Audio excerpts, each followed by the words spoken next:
I think we're going to be kicking off proceedings.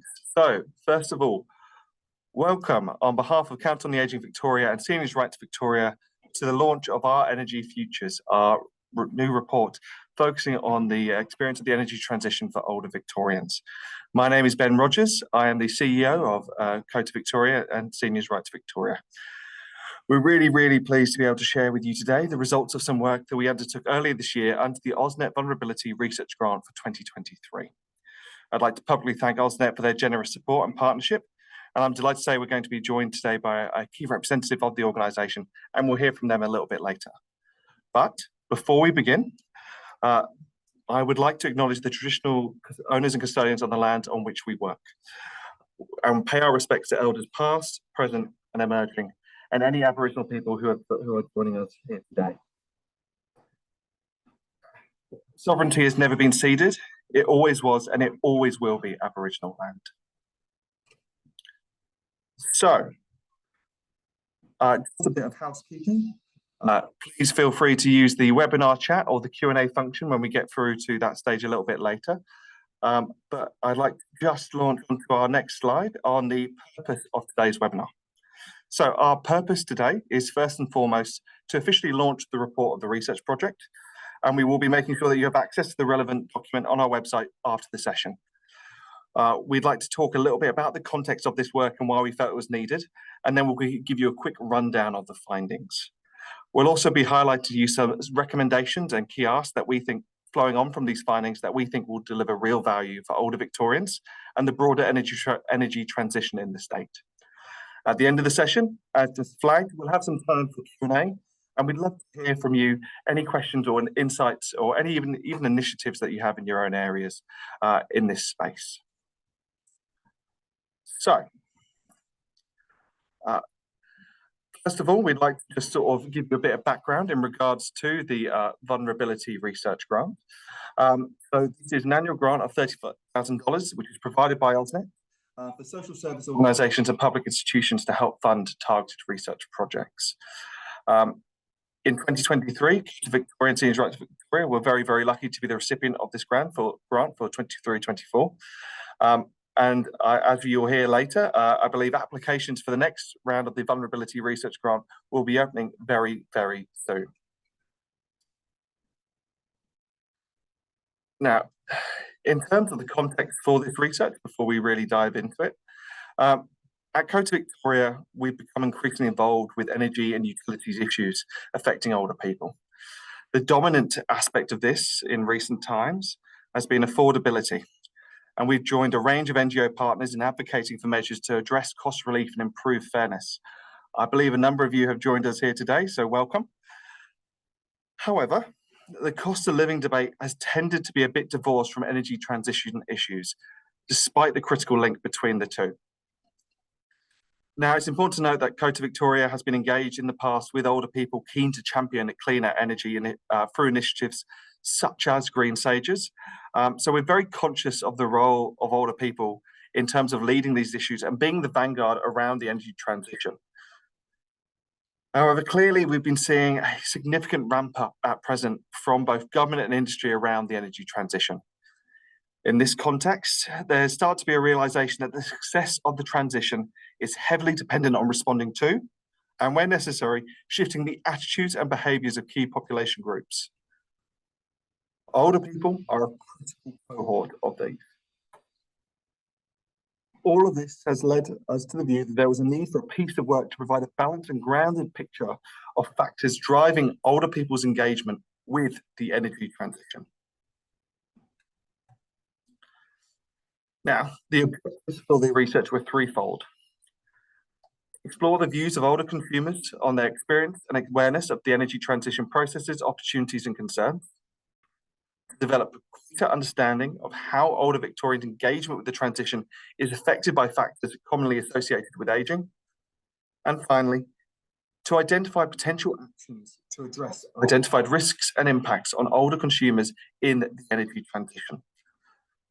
I would also emphasise that our aim was to generate insights from a very practical perspective, focused on older people's specific household situations, to make the energy transition tangible when at times it can be a tad more theoretical. So, to give you the context for this, older people's vulnerability in the energy market, I do want to say a few words about how we approached the nature of this particular vulnerability. And that's first of all, by state, it's really important that we don't see older people as somehow inherently vulnerable. Of course, they share common risks as energy consumers, as with other age groups. And the likelihood and seriousness of these risks can be heightened for some as a result of factors linked to aging, including poor health, disability, financial insecurity, low digital literacy in particular, and entrenched cultural norms. Now, this vulnerability is clearly resulting in many being further disadvantaged in the energy market in particular. That in turn has potentially significant impacts on older people's health, safety, comfort, and financial security. But it's very, very important that we acknowledge that there are older consumers that are savvy. Just as with the green sages highlighted earlier, there are a number of older people that have been at the vanguard of this energy transition, utilizing cleaner sources of energy for decades, particularly before it became more of a topical issue. And it's important that we respect that and acknowledge that there are plenty of older people out there who are still leading the way and do not need support in this area.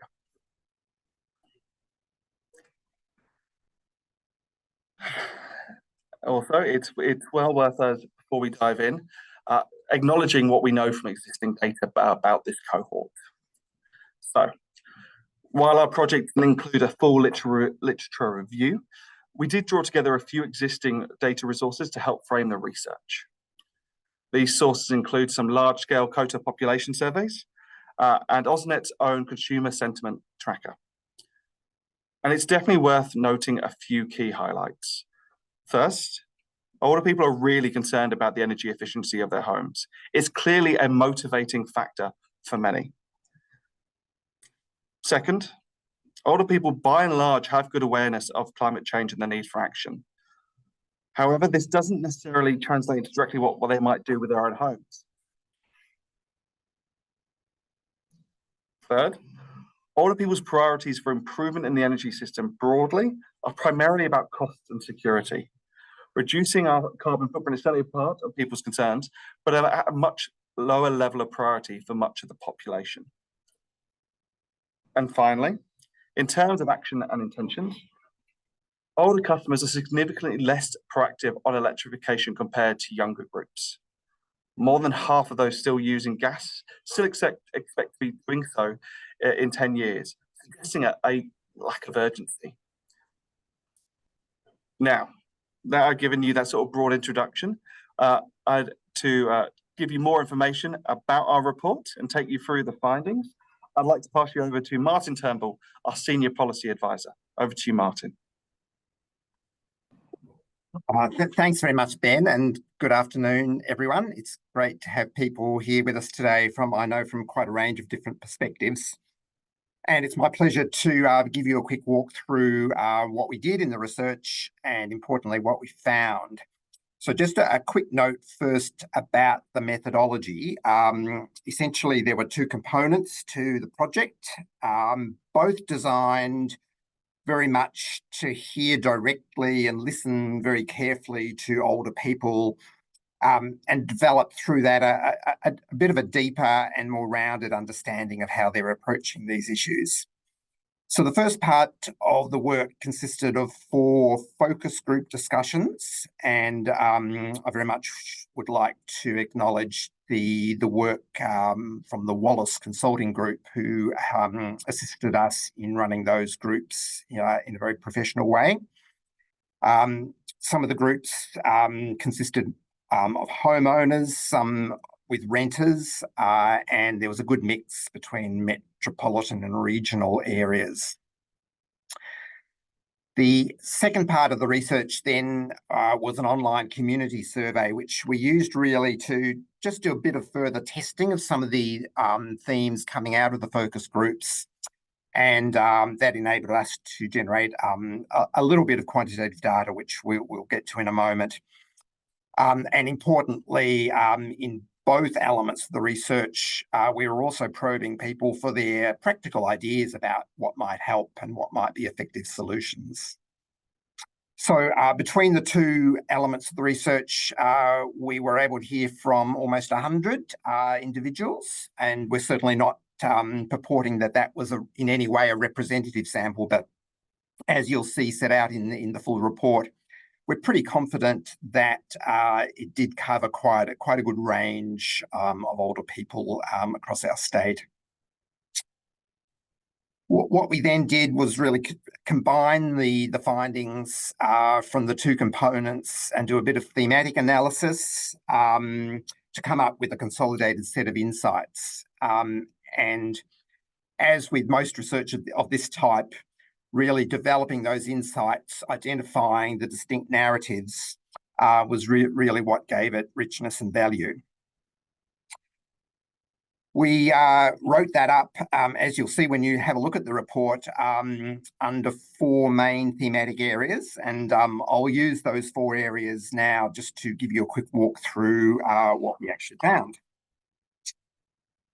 So if we start with the first theme, which was very much about older people's perspectives on the changing energy landscape a little bit more broadly, and this was important to set the scene and perhaps verify some of the findings that Ben has just spoken about briefly.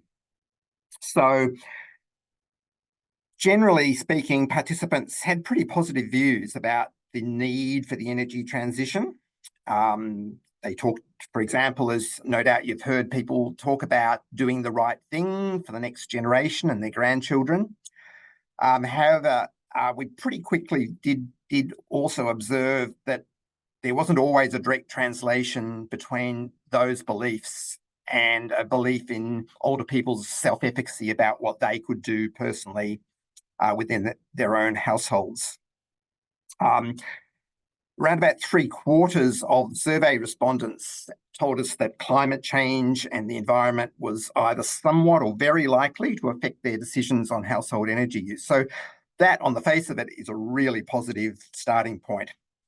I do need to say that there was a small minority who expressed some pretty serious doubts as to the factors driving climate change and the need to change from fossil fuel use. And as with many old people, they often express that in some fairly colourful language. And I guess that's a salutary reminder to us that in any work with older people on these issues, we're going to come across those views and we need to be prepared to address them sensitively. There was a really strong feeling, not just amongst those people, but really across the group as a whole, that a lot of these energy changes are something that's being imposed on them, not something they're being asked to do. And that the changes are being pursued, and this is very much their own language, too much for ideological reasons on one hand or commercial reasons on the other hand. We'll come back to this issue in a moment because it really does permeate a lot of people's thinking about what might be effective ways to address these problems. And the last point of in this sort of broader theme, really raised quite spontaneously by focus group participants in particular, was their concern about the security of the electricity grid and the capacity of the grid.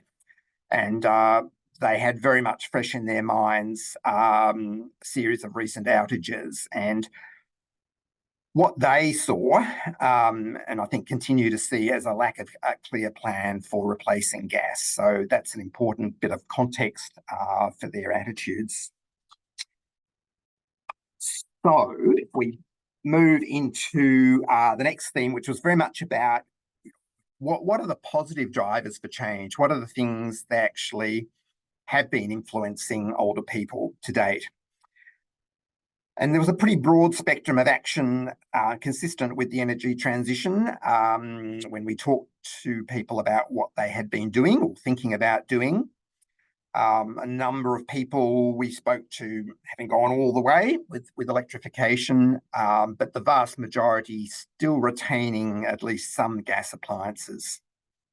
That was really very much reinforced by the survey, which showed a little over half of respondents having taken no action in this respect at all, while 29% had made some really significant changes. And it's worth noting that, again, round about half of that 54% told us they hadn't even really seriously considered these issues. So we're talking about people who are at various points on the pathway to change, and that's going to be really important when we think about possible solutions. So the most dominant driver for people, without doubt, was a financial driver. People were using words like economic reality, we've just got to get with it, and a particularly strong sense that the high cost of gas has recently become a more dominant motivating concern for people.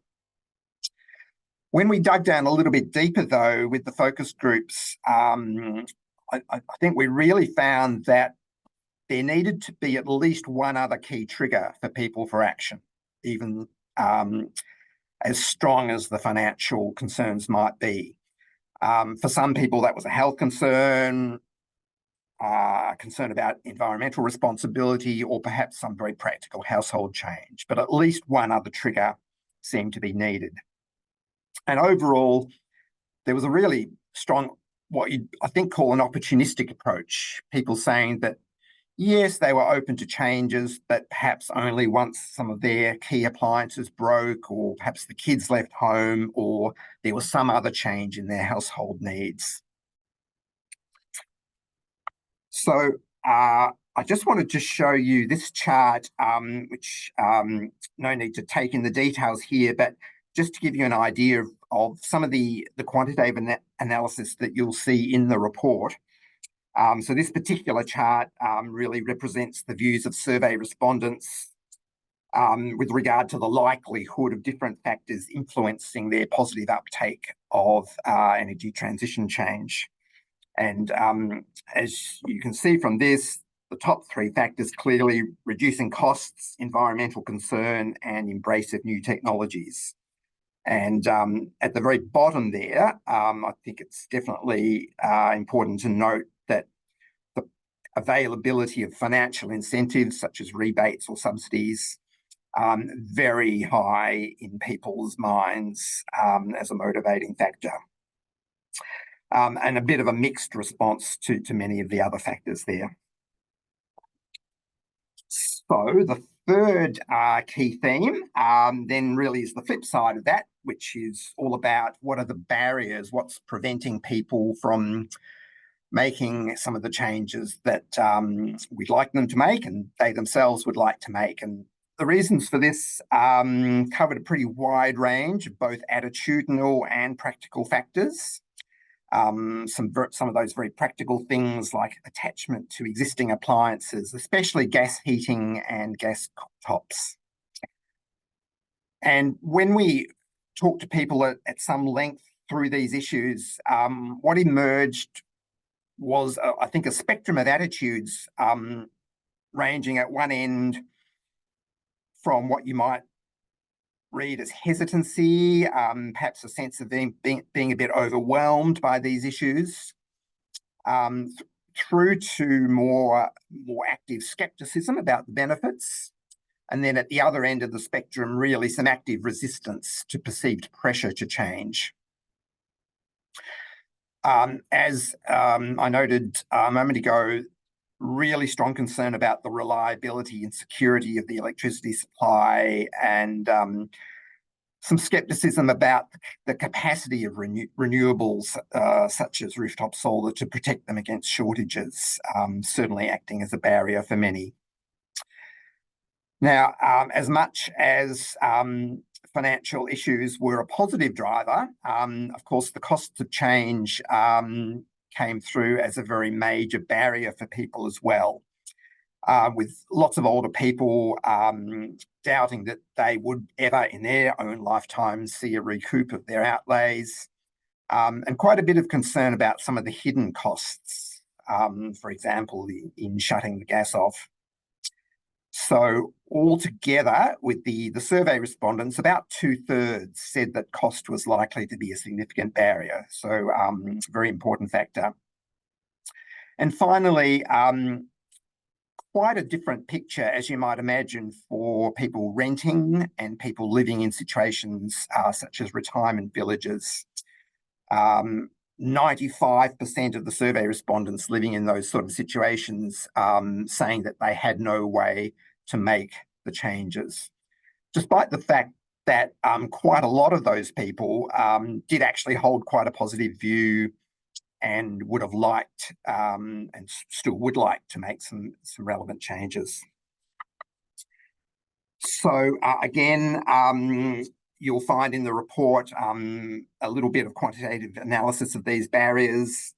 And you can see at the top there, the cost factor really standing out. I think what's interesting, though, when you look at this chart is to see how evenly divided the respondents were on most of the other possible barriers. So some of this is just about the mix of different situations in which people find themselves and what's relevant to individuals. But a lot is also, I think, generally reflective of a genuine divergence of attitudes and concerns. And I think that's going to be really important when we think about solutions, that we're going to have quite a broad range of factors in mind, knowing that maybe half of the older population will respond to work on some factors and half will respond more to work on other factors. So our fourth and final theme then that we ended up really spending quite a bit of time on in the focus groups is really all about sources of information and advice and the content of the information and advice available to people. And the key concerns that came through were really centred on issues of trust, about the comprehensiveness of what they were hearing, the transparency of the information and advice available to them. A really strong feeling from people, and again, this is very much in their own words, that a lot of the information they're getting is too ideological. Some people use the word political, or just too preachy, again, in their own words, rather than factual. So people were criticising, on one hand, government advice for being too political, and on the other hand, industry advice for being too commercial. You might say you can't win between those poles, but people certainly wanted to see a way of combining those sources and getting the best of both rather than the worst of both. Older people told us a lot of the time that they wanted to speak directly to experts, people they trusted as having the facts, and to some extent they wanted to talk to other older people who had gone through these processes. So peer education, peer support certainly indicated as a potential solution. There was a pretty strong desire for overcoming what people are seeing as the fragmentation of information and advice on these issues. People wanted that to be more integrated. People, in quite an unprompted way, came through with the ideas about a more centralised website and call line, as well as really emphasising the importance they would place on face-to-face engagement opportunities. And in terms of who they want to hear this from, particularly in the focus groups, people overwhelmingly expressed a preference for this advice to be provided by government with industry backing up the facts and the advice. Not so much retailers. People retained a bit of suspicion about the motives of retailers, but certainly people seem to be conscious of the potentially important roles of distributors. And also, a lot of people talked about wanting community agencies that already support older people and perhaps local government to be involved in this work. if we just have a look at the next slide very quickly, and you may not be able to read all these, but one of the great benefits of doing focus group research is, of course, that you elicit findings in people's own words, and you can get a better sense of where people are coming from by the words they choose. And I hope that this selection of quotes, and there are others in the report itself, gives you a bit of a sense of the strength and the particular complexion of some of the concerns expressed. And I think it's certainly worth noting that there's a pretty strong sense there from many of a bit of confusion, a bit of scepticism, as well as quite a lot of genuine commitment to change that many people expressed. What doesn't come through here perhaps, but you'll find a little bit more in the report, is a sense of how perhaps more established ageing related issues play out in all of this. And I think there are almost two sides to this. You might see them as slightly contradictory. On one hand, a lot of people spoke about their pride in being resilient and able to cope, really emphasising their stoicism in the face of perhaps energy shortages or energy costs, and their ability to actually work through this without necessarily making a lot of expensive changes. And so that's a very interesting finding, and I think something worth considering as something perhaps we need to sort of overcome, that sense that because people can cope, they don't need to engage in some of this change. On the flip side, there was also quite a bit of concern, as perhaps you might imagine, from older people about some growing frailty, growing health issues emerging that really makes these energy issues so much more pertinent to them and so much more urgent. And people were, in many cases, really concerned, I think, about what's coming to get them and how they were going to respond to that. So just one final slide from me before I hand back to Ben to talk about our recommendations. As I mentioned, we, both in the survey and the focus groups, asked people to talk to us about their ideas about what would be effective solutions, effective strategies. And that generated quite a long list of quite specific ideas, and I hope you'll enjoy reading those in the report. But what we thought we might usefully draw out from that, and also from COTA Victoria's own expertise about working with older people, is just a set of principles, quite practical principles for action. And we hope that any of you doing some work in this area, which we hope you will, if you're not already, might have a look at these principles and just have a think about how they might apply. I won't take time to read through all of them, but just to highlight a few, starting at number one, which I think resonates with the comment that Ben made earlier. We really need in this work to recognise that many of today's older people have actually been pioneers of the energy transition. They were doing rooftop solar 20 years ago, and they have a significant positive, ongoing positivity about it. So we certainly shouldn't start with an idea of a deficit or with the idea that older people are inherently vulnerable. However, in doing that, there's a real need to tackle ageism and discrimination that can be overt and covert in terms of assumptions about older people's capacities and attitudes.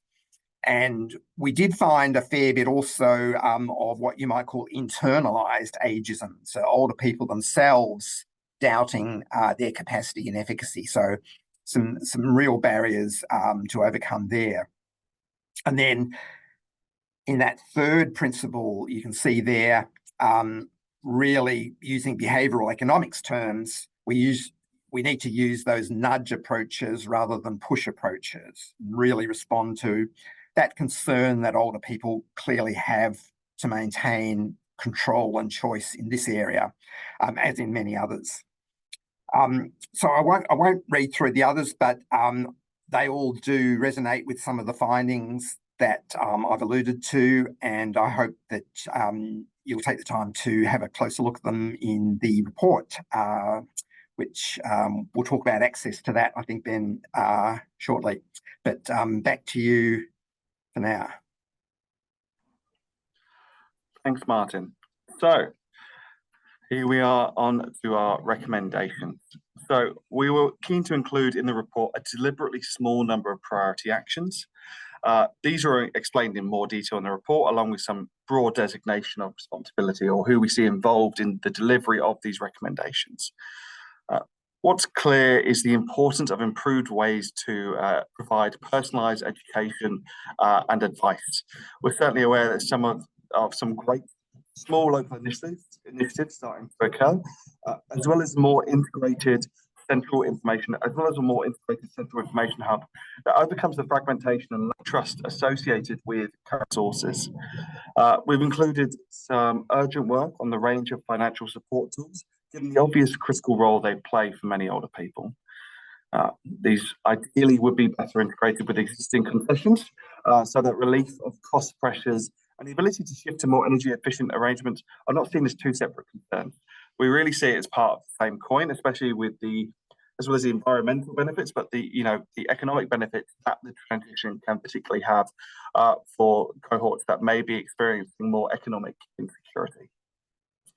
At number 4, we really wanted to prioritise support for those renting. Older people are increasingly facing housing insecurity, and they are increasingly renting as they get older. And it's very much clear from research, and including ours, that older renters want to make changes but have very limited sway with landlords. And we know that the rental properties occupied by older people are often less recently renovated to contemporary energy standards.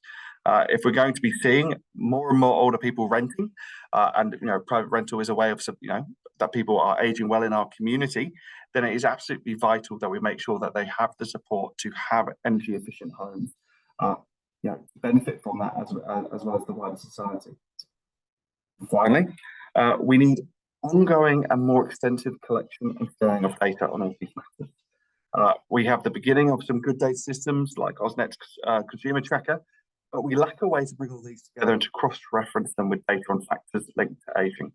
And we all know that you can't deliver change unless you can track it. To be honest, that is very much the expectation, and we need to be able to highlight this data so that we can make sure that we are targeting those cohorts of older people, because again, it's not all older people that may need this support regarding the energy transition and their energy usage or habits. I'd also like to note here that, of course, we need more focused research, including work to identify how the issues play out for particular diverse groups of older people.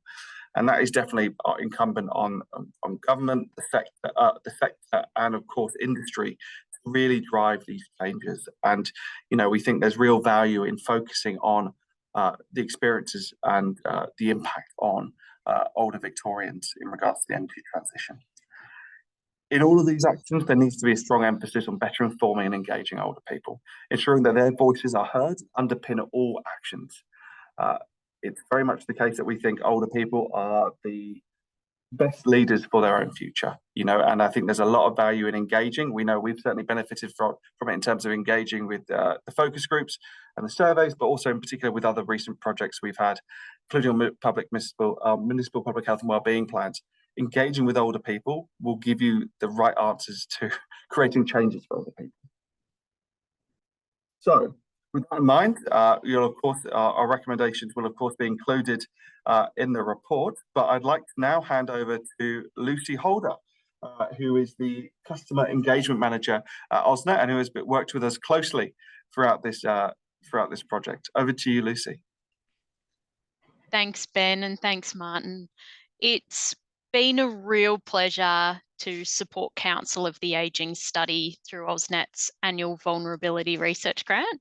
This grant is really important to us as it's a channel to reach groups that are harder to engage in traditional research activities we do. And it also puts a spotlight on the unique needs of a particular customer cohort. In this case, that's the experiences of older customers and aging in relation to the energy sector. Now, understanding these intersections is becoming more important with energy in the spotlight, and the confusion and overwhelm people feel about energy was a big theme in the discussions I heard. We're seeing households have got more choice than ever about energy setup, from choosing a retailer to solar and batteries, various tariffs options. Now add in moving from gas to all electric homes to electric vehicles, cost of living pressures. Equipping older Victorians with the information they need to make good decisions about their own energy futures and protect those who can't or don't want to actively engage in these discussions requires a lot of work and coordination behind the scenes from a lot of different organisations, including government, the whole energy supply chain, the social services sector, and others. Now, working at the intersection of different domains where COTA's study sits is challenging, but it's also really rewarding when we can make things happen. When we were talking with the COTA team about who might be interested in this research project and the findings, we pretty well came up with two totally different lists. And it's great to see so many people from different industry sectors, government departments, and states online today. While the principles in action in COTA's report can be directly applied to our work, and there are some recommendations we can contribute to alone. So, for example, enhanced data collection and sharing. Many of the recommendations are best led or fronted by others, particularly government, with more behind the scenes support from others in the industry, such as ourselves. So from the AusNet perspective, we know there's a lot of work to come, and the COTA report highlights some areas for focus, and we're certainly very open to further conversations with the energy sector, social services sector, and government on this. And as Ben mentioned, we are opening applications for our next annual Vulnerability Research Grant this week, and strongly encourage anyone who's interested to keep an eye on our LinkedIn page and Community Hub site for more details. And now I will hand back to the COTA team to start the Q&A. Perfect. Thank you so much, Lucy. So yes, as Lucy said, we'd now like to invite any questions you may have about any aspect of the project or the suggested actions, or if you want to, hear from any of you who have maybe been involved in other work to address these issues, or that we could potentially build on. I don't think we have the ability necessarily to spotlight you in this conversation, but any comments we deeply appreciate. Although, of course, acknowledging that today is just the start, we will have the report quickly available on our website at the end of today's webinar.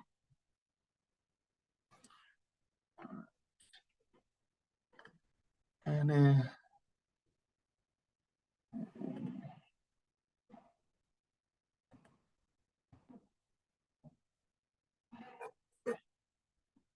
okay, I don't think we've had anything come through just as of yet, but I'll give everyone a bit more time.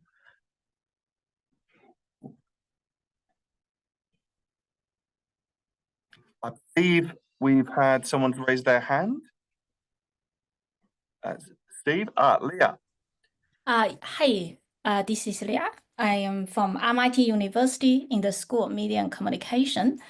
And I think your team has done a great job in understanding the older Australians, their perception and awareness of the energy transition. So it's so timely and the data is so empirically rich. I'm wondering whether there's any future research that your team has identified that's worthwhile to go further. That's my question. Thank you. Leah, thank you for that, and I think that's a really, really great question. I'll get Martin to jump on to add to my comments in a sec, but I'll say, look, from our end, we definitely see our work here as a start. In terms of, we think the research can go deeper in terms of interrogating a number of the attitudes and behaviours that we sort of find. You know, especially we can see in the different cohorts. You know, around the sort of take up of the energy transition amongst older consumers. I definitely think there'd be a lot of value in interrogating how particularly maybe the laggards can be encouraged and, you know, are more particularly targeted to go on that journey. But Martin, any other particular areas? Thanks, Lee, for that question.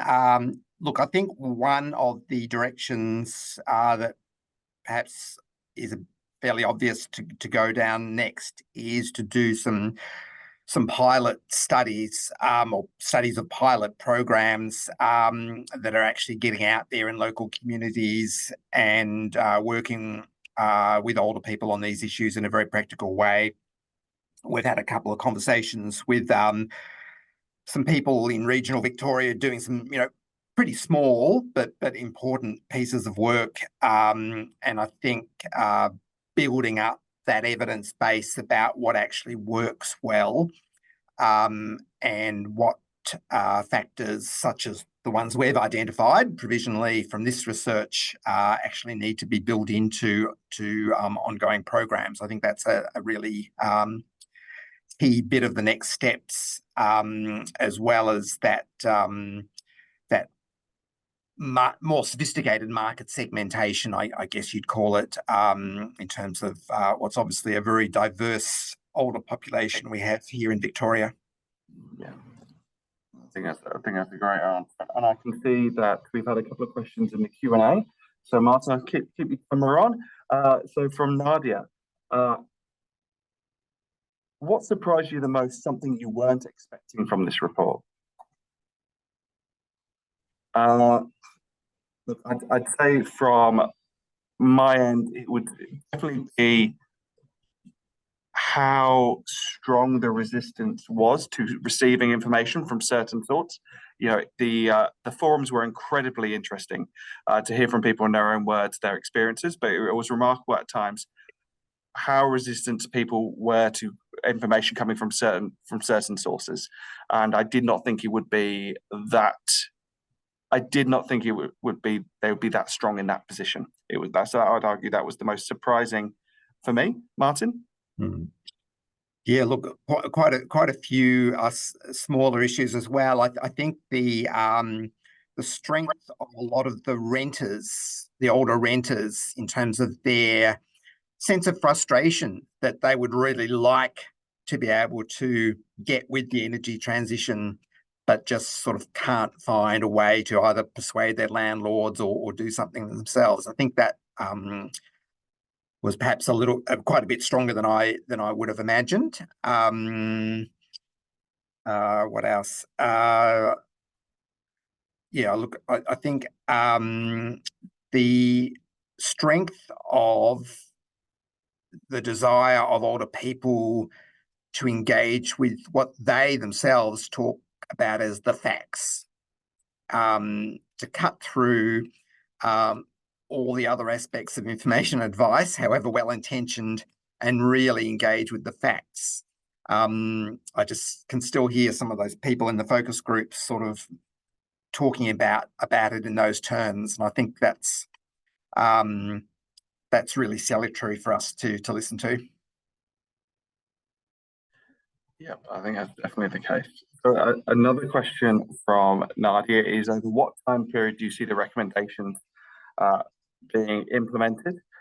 And look, I think definitely from our perspective, a number of these could be implemented quite quickly. And I will flag that that this work has directly informed our upcoming submission into the Victorian State Budget 25-26 in that process, and we think in particular that you could quite quickly set up the initiatives, particularly around the local community education initiatives, and definitely in terms of developing a dedicated web and phone hub. These are things that can happen quite quickly. In terms of those concessions, that may take a little bit longer in terms of a longer review, although I think, you know, it's certainly something that I don't think needs to take too long. And look, you know, especially while we're currently looking into the housing issue and with a number of announcements in the last couple of days regarding housing in Victoria, I think those support and incentives for landlords could definitely be added quite in. I think, you know, we saw yesterday the announcement of is it the stamp duty for 12 months, you know, and that came into effect on the day it was announced. You know, I'm sure that was being worked up over a long period of time, but again, I think where there's will and desire, you can get things done quickly. Of course, the longer term initiatives are always around the collection and sharing of data. That is a long-term initiative that will not change overnight. And we need to make sure that, you know, the work starts on that pretty quickly so that you can start to build up that evidence base. Because I think getting that data will really help to show and shine a light on the issue so that we can drive attention into this space regarding the energy transition and particularly regarding the older cohort. Any other comments to that, Martin? No, nothing further from me, thanks. All right, we've had a couple more questions. Amazing. So, Leah, what do you see as the main barriers to getting action on your report? And are there ways to minimize the said barriers?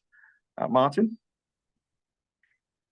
Well, I guess the appropriate starting point to answer that is really to reiterate that older people have to get into this and lead it themselves. It just won't work if we try to drag them to it or we give them any sense that they're being pushed into it. So I think getting that recognised and accepted is probably number one, and really perhaps drawing on those older people who are at the vanguard, who do have a very positive view on this, to lead the way.